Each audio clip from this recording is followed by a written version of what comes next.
Hello everyone, good evening. Miss Neha here. We are today starting the syllabus for class 10 for the subject of science. Let's begin. देखिए, किसी महान इंसान ने कहा है कि आपदा को अवसर में बदलने का ये मौका है. आप समझ गए होंगे कौन है वो महान इंसान. लेकिन बहुत टाइम हो चुका है. It's almost been 2 months. हम बहुत रेस्ट कर चुके हैं. बट अब इट्स 10 बोर्ड, हमें वापस कमर कस लेनी चाहिए. तो चलिए शुरू करते हैं बिना एकदम भी टाइम वेस्ट करें. क्लास 10 का सिलेबस आप जानते हैं. क्लास 10 का सिलेबस इज वेरी ह्यूज. तो let's not bisect it for now. ठीक है, हम सबसे पहले जो है चैप्टर वाइज शुरू करेंगे. ठीक है, तो जो टॉपिक मैं आज शुरू कर रही हूँ उसका नाम है लाइफ प्रोसेसेस. तो मैं यहाँ पे नाम लिख देती हूँ. ठीक है, लाइफ प्रोसेस. आपको बता दूं ये चैप्टर जो है ये बायोलॉजी का है और आपकी एनसीईआरटी की बुक में ये है चैप्टर नंबर 6. ठीक है, तो लाइफ प्रोसेसेस. क्योंकि अब हम शुरुआत कर ही रहे हैं तो आप बताइए कि जब भी हम कोई नई चीज़ की शुरुआत करते हैं तो आप क्या करते हैं. सबसे पहले घर में कोई भी मुहूर्त हुआ, कोई भी शुभ काम जिसे कहते हैं आप करते हैं, तो सबसे पहले आप क्या करते हैं. ये प्रॉब्लम ये है कि हम लॉकडाउन में हैं तो आप जवाब नहीं दे सकते, पर मैं आपकी भावनाओं को समझ रही हूँ. तो मैं जानती हूँ आप कहेंगे भगवान का नाम लेते. ये आंसर है ना आपका. I know it. तो हाँ जी, बिल्कुल आपका आंसर बिल्कुल सही. भगवान का नाम लेते हैं. तो आज क्योंकि हम शुरुआत कर रहे हैं 10th क्लास की, तो मैं आज एक नए भगवान से आपको इंट्रोड्यूस करवा देती हूँ. आप कहेंगे नए भगवान. हाँ जी बिल्कुल, एक नए भगवान से आपको इंट्रोड्यूस करवा रही हूँ. आप सोच रहे हैं मजाक कर रही हूँ. बिल्कुल नहीं, आपको थोड़ी ही दिनों में पता चल जाएगा कि मैं कितनी ज़्यादा सीरियस हूँ. और वो नए भगवान मैं आपको इंट्रोड्यूस करवाऊंगी. This, can you see it? This is the new भगवान. Yes, NCERT. This is the new भगवान. आप कहेंगे क्या करना है फिर? सुबह शाम पूजा आरती अगरबत्ती करें इसके? नहीं, अगरबत्ती नहीं करनी है. सुबह शाम इसके दर्शन करने से आपके बोर्ड सफल होंगे. और भी इसमें बहुत सारे राज हैं जो जैसे जैसे क्लासेस होती रहेगी मैं आपको बताती रहूँगी. चलिए आ जाइए वापस से. Life process. लाइफ प्रोसेस मतलब क्या? लाइफ मतलब की जिंदगी. प्रोसेस मतलब कुछ ऐसी चीजें जिनके बिना लाइफ पॉसिबल नहीं है. Very simple. ठीक है, सबसे पहले पता है क्या है लाइफ? ये टेबल है और एक सेल है, या ये टेबल है और आप है. कोई चीज लिविंग है या नहीं है ये आप कैसे बताएंगे? अगेन आप डिस्कस कर रहे होंगे. ठीक है, कोई चीज लिविंग है या नहीं है ये आप कैसे बताएंगे? तो बहुत सारे आंसर्स आएंगे. जैसे कि आप कहेंगे कि वो सांस लेते हैं, लिविंग ऑर्गेनिज्म. ठीक है, नॉन लिविंग नहीं लिविंग. आप कहेंगे living organism they take nutrition, right? हम फूड सुबह शाम पूछ रहे हैं ना, ये तो काम चल रहा है. ओके, और ऐसी बहुत सारी चीजें हैं जिससे पता चल रहा है कि लाइफ है या फिर नहीं है. लेकिन इस चैप्टर में ऑफिशियली हमारे पास 1 2 3 4 5 6 एग्जैक्टली नहीं 5 यहाँ पे 5 चीजें हैं हमारे पास जो ये बताएगी कि कोई भी चीज लिविंग है या फिर नहीं है. तो आप कहेंगे वो 5 चीजें कैसे पता चलेगी? आपको रट्टे नहीं मारने हैं, हम साइंस पढ़ रहे हैं. Let's use a trick. Trick number first is MGR3. मैं सब कुछ लिखने के बाद एक बार साइड हो जाऊंगी, उस टाइम आप आराम से स्क्रीनशॉट ले सकते हैं. This is MGR3. आप कहेंगे ये इससे पता चलेगा लाइफ है या नहीं? जी बिल्कुल पता चलेगा. चलिए मैं इन सबके फुल फॉर्म्स आपको बता देती हूँ. M का मतलब है मेटाबॉलिज्म. मेटाबॉलिज्म, डरिए मत, सबके मतलब बताएंगे आपको. G का मतलब है ग्रोथ. लिविंग ऑर्गेनिजम्स में ग्रोथ होती है. R3, यहाँ पे 3 R है जो बताएंगे कि लाइफ है या फिर नहीं है. पहले R का मतलब है, समझ गए? बिल्कुल, रेस्पिरेशन, सांस लेना. Living organism can breathe. Second R, what is the second R? Second R is reproduction. आप जानते हैं अपने ही तरह के ऑर्गेनिजम्स को प्रोड्यूस करना is a phenomenon which is called reproduction. And the last but not the least R, इसका मतलब है रिस्पॉन्ड टू स्टिमुलाई. है What is this? Respond to stimuli. She बिल्कुल respond to stimuli. क्या आपने ब्लिंक करा? करा ना आपने blink? Okay. Let's take an example. आप क्लास के अंदर बैठे हुए हैं, ठीक है? कुछ रिसेस का टाइम चल रहा है, एंड सडनली कोई भी एक स्टूडेंट जो जिसको आप नहीं इतना जानते हैं सडनली आपके पास आता है और आपको एक जोर का थप्पड़ लगा देता है, आप क्या करेंगे? ओके, मैं समझ रही हूँ बहुत सारे आंसर्स होंगे, कोई कहेगा वापस लगाएंगे, कोई कहेगा पूछेंगे कि क्या हुआ भाई, है ना? तो जो थप्पड़ लगाया ना वो है स्टिमुलाई, और उसके बाद जो आपने वापस थप्पड़ लगाया ना वो है रिस्पॉन्ड। यानी कि लिविंग ऑर्गेनिजम्स अपने आसपास होने वाले बदलावों पे जो रिएक्ट करते हैं उसे कहते हैं रिस्पॉन्ड टू स्टिमुलाई। जैसे कि अगर मैं सडनली ब्लिंक करूँ ना, अपनी आईज ब्लिंक करेंगे तो इसका मतलब होगा कि आप रिस्पॉन्ड कर रही हैं। समझ रहे हैं आप? बिल्कुल ठीक है। तो दिस इज MGR3। MGR3 है मतलब यस लाइफ है। MGR3 में से कोई भी फैक्टर नहीं है, दैट मीन्स लाइफ नहीं है। अब जो है हम देखते हैं व्हाट इज मेटाबॉलिज्म। तो मेटाबॉलिज्म क्या है? देखिए आप क्लास 9 में पढ़कर आ चुके हैं कि हमारा जो बेसिक यूनिट है जिससे हमारी पूरी बॉडी बनी हुई है वो क्या है? सेल। ठीक है, हर एक सेल के अंदर बहुत सारी रिएक्शंस होती हैं, केमिकल रिएक्शंस होती हैं, आप जानते हैं, जिससे कि लाइफ पॉसिबल है। तो फॉर एग्जांपल एक ह्यूमन के अंदर बहुत सारे सेल्स। अगर एक किसी भी लिविंग ऑर्गेनिज्म के बॉडी के अंदर सारी रिएक्शंस को एक साथ सम कर लूं, एक साथ इकट्ठा कर लूं, तो उन सबको एक साथ इकट्ठे मेटाबॉलिज्म कहते हैं। Some of all the chemical reactions taking place in a body of a living organisms is called metabolism. ठीक है? ग्रोथ आप जानते हैं, हर लिविंग ऑर्गेनिज्म के अंदर ग्रोथ होती है। ग्रोथ के लिए हम क्या लेते हैं? हम न्यूट्रिशन लेते हैं जिससे कि बॉडी के अंदर ग्रोथ होती है। रेस्पिरेशन आप जानते हैं, रिप्रोडक्शन ने आपको बता दी, रिस्पॉन्ड टू स्टिमुलाई ने बता दिया। एक और छोटा सा एग्जांपल है रिस्पॉन्ड टू स्टिमुलाई के लिए। फॉर एग्जाम्पल अगेन आप बैठे हुए क्लास के अंदर, एक बहुत ही टफ सा मैथ्स का लेक्चर खत्म हुआ है, बहुत टफ सम्स थे, सब लोग अब सॉल्व करने में लगे हुए हैं, द लेक्चर इज कंप्लीटेड। ठीक है, और सडनली जो है आप एक सम सॉल्व कर रहे हैं जो आपको बहुत अच्छे से आता है, और अचानक से आपको पीछे से कोई टैप करे और आप पीछे घूम के देखें और पता है कौन है?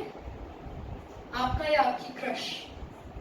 और वो आके आपसे कह रहे हैं या कह रहा है कि ये सब मुझे बिल्कुल भी नहीं समझ में आ रहा, can you help me out? तो क्या आपकी बॉडी में कुछ होगा? समझ गए ना? उसने जो टैप करा वो क्या था? स्टिमुलाई। आपकी जो रिएक्शंस हो रही हैं, respond to stimuli. Living organism है आप? बिल्कुल है। तो ये हो गया है MGR3। ठीक है, this is the factor, these are the factors जिससे आप बता सकते हैं any particular organism is living or not. ठीक है, let's move to the next topic. I'll keep us just move to a side so that you can just copy the stuff. You just have to write MGR3 और उसके बाद एक arrow करके आप सबकी full forms लिख सकते हैं ताकि आपको हमेशा याद रहे बोर्ड्स तक that what is actually MGR3.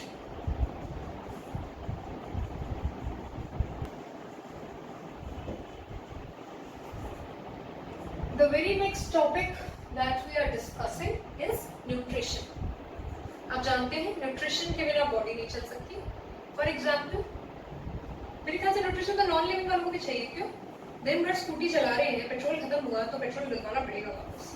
Living organisms को भी बिल्कुल न्यूट्रिशन चाहिए अगर सुबह से शाम भागना है तो। ठीक है, न्यूट्रिशन के बेसिस पे there is a classification of animals. Nutrition के बेसिस पे एनिमल्स कई तरह के हो सकते हैं। तो चलिए एक बार ये बेसिक इंट्रोडक्शन ले लेते हैं ताकि कुछ इंपॉर्टेंट टर्म्स आपको पता चल जाए जो आगे काम आने वाली है। ठीक है, सॉरी। न्यूट्रिशन के बेसिस पे animals are of majorly 2 types. दो तरह के एनिमल्स होते हैं न्यूट्रिशन की बेसिस पे। पहला है ऑटोट्रॉफिक, अभी पढ़ चुके हैं मेरे ख्याल से छोटे क्लास, है ना, चलिए पुरानी यादें ताज़ा कर लेते हैं। हेटेरोट्रॉफिक, बिल्कुल सही पहचानिए। क्या मतलब है इन दोनों का, ऑटोट्रॉफिक एंड हेटेरोट्रॉफिक। ऑटोट्रॉफिक जो खुद का फूड खुद बना ले, एग्जैक्टली। अच्छा मुझे बताओ, आप लोग में से कुछ लोग हैं ऐसे, मतलब किसी को खाना बनाना आता? कुछ लोग तो हाथ करेंगे, नहीं मैं नहीं करूँगी, मुझे नहीं आता। ऑटोट्रॉफिक, तो ठीक है, मैं मान के चल रही हूँ आप में से कुछ लोग तो जरूर ऐसे हैं जिनको खाना बनाना आता है। तो मतलब आप जब मम्मी नहीं होती तो आप अपना खाना खुद बना लेते, तो आप ऑटोट्रॉफिक हैं। क्योंकि अगर हम ऑटोट्रॉफिक हैं तो आप जानते हैं ना खुद का फूड खुद कैसे बनाते हैं, कौन बनाते हैं? Green plants. उनके अंदर क्या होता है? लीव्स, ब्रांचेस में लीव्स। तो अगर आप ऑटोट्रॉफिक हैं तो क्या आप सुबह सवेरे छत पे जाकर सूर्य नमस्कार की जगह यूं खड़े हो जाते हैं, पड़ोसी आपको पूछे क्या चल रहा है, धूप आ रही है, फोटोसिंथेसिस चल रहा है? नहीं ना, एग्जैक्टली।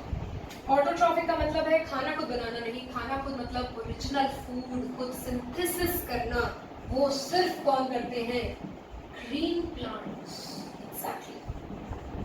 और कुछ एल्गीज वगैरह भी हैं जो बाद में डिटेल में देखेंगे, ठीक है। तो ऑटोट्रॉफिक मतलब जो खुद का फूड खुद बना ले। The process by which green plants can make their own food is called what? कुछ सुनाई दे रहा है? Photosynthesis. Yes, it is photosynthesis. आप जानते हैं कहाँ होता है? बिल्कुल लीव्स में होता है, और एक केमिकल चाहिए होता है, आप जानते हैं, मैं जानती हूँ, क्लोरोफिल। ऐसे ऑर्गेनिजम्स जो दूसरों पर डिपेंडेंट होते हैं अपने फूड के लिए, खुद नहीं बना पाते, उन्हें कहते हैं हेटेरोट्रॉफिक एनिमल्स। अब हेटेरोट्रॉफिक एनिमल्स दूसरों पे निर्भर, दूसरों पे डिपेंडेंट। अब आप दूसरों पे किस तरह से डिपेंडेंट हो, उस बेसिस पर heterotrophic is further divided into 3 categories. पहली कैटेगरी है सैप्रोफिटिक, एक्चुअली न्यूट्रिशन है सैप्रोफिटिक। दूसरा कैटेगरी है parasitic, and the last category is holozoic. एक बार मतलब देख लेते हैं इनका। सैप्रोफिटिक ऐसे एनिमल्स जो डेड और डीके समझते हैं, जब लिविंग ऑर्गेनिज्म की डेथ हो जाती है, किसी एनिमल की, किसी पौधे की डेथ हो गई, उसकी बॉडी सड़ना शुरू हो गई, उन पे जो फीड करते हैं, उनको जो अपना खाना बनाते हैं, ऐसे ऑर्गेनिजम्स को कहते हैं सैप्रोफिटिक। आप जानते हैं एग्जांपल? बिल्कुल, फंजाई। आपने नाम सुना होगा फंजाई। फंजाई जो है वो डेड और डीकेइंग मैटर को अपना फूड बनाती है। पैरासिटिक ऐसे एनिमल्स जो किसी दूसरे के बॉडी के या तो ऊपर सरफेस पे या बॉडी के अंदर जाके बैठ जाते हैं, जैसे कि बिन बुलाए मेहमान, हमें नहीं चाहिए बट आके बैठ गए और फिर हमसे फूड ले रहे हैं, तो वो होते हैं पैरासिटिक। जैसे कोई भी तरह का वर्म है जो आपके इंटेस्टाइन में आ गया है and it's taking food. For example, बहुत सिंपल एग्जाम्पल, लाइस जुए जिसे कहते हैं ना, तो वो स्कैल्प से ब्लड सक कर रही है, तो आपसे न्यूट्रिशन ले रही है, तो वो पैरासिटिक हो गई नेचर के अंदर। Last but not the least is holozoic. ऐसे ऑर्गेनिजम्स जो माउथ, ऐसा ऑर्गेनिज्म जिनके पास माउथ हो या माउथ जैसा स्ट्रक्चर हो। हमारे पास तो बहुत वेल डेवलप्ड माउथ है, लेकिन हमसे जो कम कैटेगरी के एनिमल्स हैं, जो आप क्लास 9 में क्लासिफिकेशन पढ़कर आए हैं, उनमें जरूरी इतना वेल डेवलप्ड माउथ हो। तो माउथ या माउथ जैसा स्ट्रक्चर से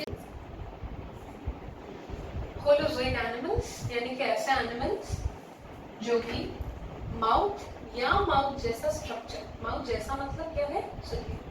देखिए, हम तो ह्यूमन बीइंग्स हैं, तो मोस्ट डेवलप्ड एनिमल्स हैं, लेकिन हमसे भी कम कैटेगरी के एनिमल्स हैं। क्लास 9 के अंदर क्लासिफिकेशन पढ़े हैं, तो माउथ हो या माउथ जैसा कुछ स्ट्रक्चर हो, उससे अगर फूड अंदर की तरफ लिया जाए तो ऐसे न्यूट्रिशन लेने वाले एनिमल्स आते हैं होलोजोइक कैटेगरी। ठीक है, होलोजोइक कैटेगरी वाले भी 3 एनिमल्स हैं, ये आप जानते हैं। ऐसे एनिमल्स जो सिर्फ ग्रीन प्लांट्स वगैरह कंज्यूम करते हो, उन्हें कहते हैं हर्बीवोर्स। ठीक है, आप जानते हैं जो कि मीट वगैरह पे सर्वाइव करते हैं वो है कार्निवोर्स। और आप जानते हैं जो दोनों पे करते हैं वो कौन होते हैं? ओमनिवोर्स। आप जानते हैं, ठीक है। तो ये एक पूरा न्यूट्रिशन का क्लासिफिकेशन है। चलिए एक बार फिर से देख लेते हैं। न्यूट्रिशन के बेसिस पे दो तरह के ऑर्गेनिज्म, ऑटोट्रॉफिक, हेटेरोट्रॉफिक। खुद का फूड खुद बना ले, फोटोसिंथेसिस करने वाली ग्रीन प्लांट्स और कुछ एलिमेंट्स ऑटोट्रॉफिक। दूसरों पे निर्भर रहे हेटेरोट्रॉफिक। दूसरों पे किस तरह से निर्भर है आप? अगर डेड और डीके मैटर पे है सैप्रोफिटिक। दूसरे की बॉडी पे, अच्छा जो दूसरे का बॉडी होता है जिसपे कोई पर्टिकुलर ऑर्गेनिज्म चला जाता है न्यूट्रिशन लेने के लिए, उस बॉडी को, सामने वाली बॉडी को होस्ट बॉडी कहते हैं, ठीक है। तो वो पैरासिटिक। और होलोजोइक जो माउथ या माउथ जैसे स्ट्रक्चर से फूड अंदर की तरफ लेते हैं। होलोजोइक फिर से हर्बीवोरस, कार्निवोरस एंड ओमनिवोरस। तो ये पूरा चार्ट जो है आपको ध्यान में रखना है, ठीक है।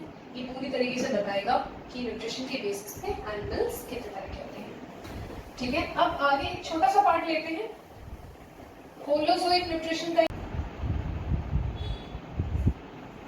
तो चलिए होलोजोइक का सिंपल एग्जांपल देख लेते हैं। अभी मैंने देखा होलोजोइक जो माउथ जैसे पार्टिकल, माउथ या माउथ जैसे पार्ट से फूड को अंदर की तरफ लेता है, जिसे हम इंग्लिश में कहते हैं इंजेस्ट करता है, ठीक है। तो उसका सबसे सिंपल एग्जांपल जो है वो हम लेंगे सबसे सिंपलेस्ट एनिमल। क्या आप बता सकते हैं सबसे सिंपलेस्ट एनिमल कौन सा जो सबसे पहले अर्थ पे आया था? It's amoeba. एनिमल्स का अम्मी और अब्बा, अमीबा। तो चलिए सबसे पहले शुरुआत ही कर लेते हैं अमीबा से। अमीबा में किस तरीके से होलोजोइक न्यूट्रिशन देखने को मिलता है, ये आपके सिलेबस का पार्ट है, ठीक है। तो मैंने यहाँ पे कुछ डायग्राम्स बना दी थी, मैं समझा देती हूँ एक बार। सबसे पहले अमीबा आप जानते हैं इरेगुलर शेप्ड होता है, तो ये इस तरीके से इरेगुलर शेप्ड बना है। सबसे पहले फूड का पार्टिकल इसकी तरफ अप्रोच करता है। अब इस फूड के पार्टिकल को इसको अपनी तरफ खींचना है, लेकिन हमारी तरह इसके पास हाथ या लिम्स नहीं है जिससे इसको कैप्चर कर सके। तो इसके अंदर ये आप देख रहे हैं थोड़ी खांच जैसी एक स्ट्रक्चर, एक अंदर की तरफ जो है ग्रूव जैसा एक स्ट्रक्चर बन जाता है। आप जानते हैं इसे क्या कहते हैं? स्यूडोपोडिया। स्यूडो का मतलब होता है फॉल्स, पोडिया का मतलब होता है लिम्ब। तो एक्चुअली लिम्ब नहीं है, बट एक यहाँ पे एक टेम्पररी पोडिया बन जाता है जिसे कहते हैं स्यूडोपोडिया। इसकी मदद से ये फूड को अपनी तरफ ले रहा है। अगले डायग्राम में ये फूड को पूरा अंदर ले चुका है। और आप जानते हैं अमीबा के अंदर जो है एक सेल ऑर्गेनल होता है अंदर की तरफ जिसे कहते हैं वैक्यूल। तो ये फूड वैक्यूल है क्योंकि वो खाने को अपने अंदर ले रहा है। तो ये फ्रेश फूड वैक्यूल बन चुकी है। यहाँ पे फूड इसके अंदर आ चुका है, अब डाइजेशन होगा। और अल्टीमेटली आप जानते हैं जो अनडाइजेस्टेड फूड, जो फूड डाइजेस्ट नहीं हो पाया है, उसी तरीके से खान जैसा एक ग्रूव जैसा स्ट्रक्चर बनेगा जहां से ये बाहर की तरफ अनडाइजेस्टेड फूड पार्टिकल को बाहर की तरफ अपने एनवायरमेंट में फेंक देता है। तो एक माउथ या माउथ जैसे कुछ स्ट्रक्चर से न्यूट्रिशन होना इसे कहते हैं होलोजोइक। इसका सबसे जो एनसीईआरटी एग्जांपल है वो है अमीबा। ये जो डायग्राम है ये सीबीएसई 2019 सैंपल पेपर का क्वेश्चन था कि डायग्रामेटिकली अमीबा के अंदर न्यूट्रिशन एक्सप्लेन करिए। उसमें कुछ थ्योरी नहीं लिखनी थी, डायग्राम की मदद से पूरा न्यूट्रिशन पूछा था। तो ये उसका पूरा आंसर है, ठीक है। तो इस तरीके से इसके लिए न्यूट्रिशन चलता है। आगे और भी कई सारी बातें हैं न्यूट्रिशन में, ह्यूमन के डाइजेशन तक भी आएंगे, ठीक है। तब तक आप जुड़े हुए रहिए मेरे साथ, ठीक है। स्टे हाइड्रेटेड, स्टे होम, घर पे रहिए, सुरक्षित रहिए। फिर मिलेंगे। और हाँ, आपको भी एक रिस्पॉन्ड टू स्टिमुलाई करना है। जो मैंने करा वो क्या है? स्टिमुलाई। आप रिस्पॉन्ड कैसे करेंगे? वही click, comment and share, subscribe. Thank you.